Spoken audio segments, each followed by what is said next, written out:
I think the biggest thing is that we are discussing quite a number of critical problems which are affecting Africa.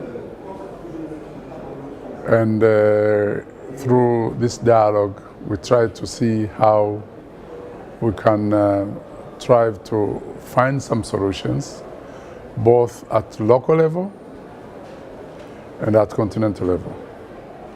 And I think even at local level, for example, the issue of education, which we will be discussing today, on how to get skills for the kids to get them into employment and so on and so forth.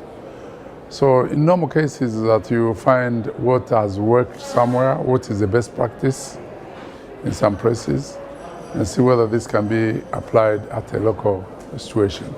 So this is what we know really. We expect that there are people who have succeeded, they have examples, they have whatever, and we hope that this can come out to help at a local level.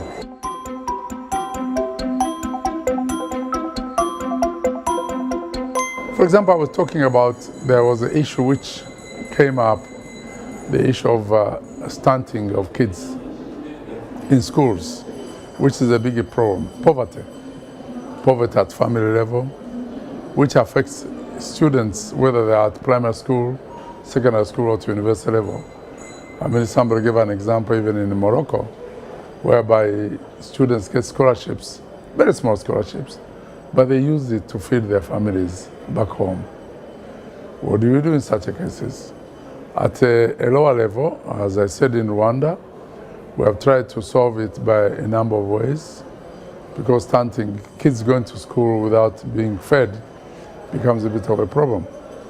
So one is that we have a lock-based solution of providing a cow. This is a traditional way of assisting people, providing a cow for a poor family. And through this cow, they get milk. Through this cow, they can sell and get some resources. Through this cow, they can get fertilizer for their farms to assist to feed their family.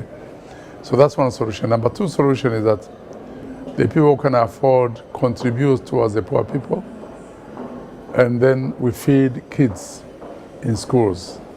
Government brings in resources, but also the people can afford contribute some resources. That's another solution for schools. The other issue, the other problem obviously is that we realize that we don't have enough numbers of students going through the school system up to university level. We then realize that if we work with the communities, we can put up a number of facilities like classrooms and so on and so forth, because these were lacking. Toilets, facilities for young ladies, especially when they become the puberty. So we worked with the communities, they contributed their resources either in terms of money or in terms of their own efforts to build that type of classrooms. So these are examples which have worked.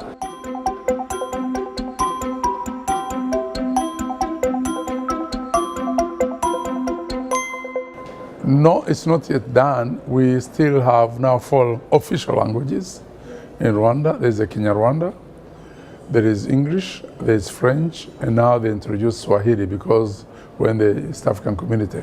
So whatever we do, those languages are still there, whether it's French. At in an official way, and even at schools, the students keep learning. At the first, pre-primary, it's 3 years of pre-primary, they use Kinyarwanda. 3 years of the first 3 years of primary, they use Kinyarwanda. And then after that, they transition into English throughout the school system. But they use French as a language.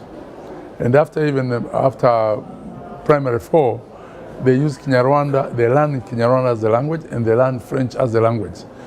We need to even keep that bilingualism, which helps. But because we want a system which people don't, they concentrate at this one language, which they can use later on, either in commerce or in education or in research. So that's one of the reasons why they choose to use English. So the transition, we have started, but I think now there's still a challenge because quite a number of teachers are still Francophone based, and that's what is happening. So we still need to train more teachers.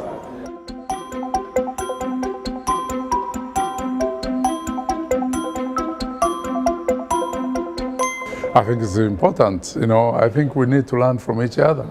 We need to see what is the best practice. We need to see what has worked and what has not worked. And then I think we can try to adapt certain solutions to our own local situations. And I think this has worked, and that we are proud that things are working in our places, and some people are looking towards Rwanda in a number of solutions in quite a number of situations. And I think this is something which is good. We'd also learn from other countries, something which has worked, which has not worked, and we try to adapt to our own situation.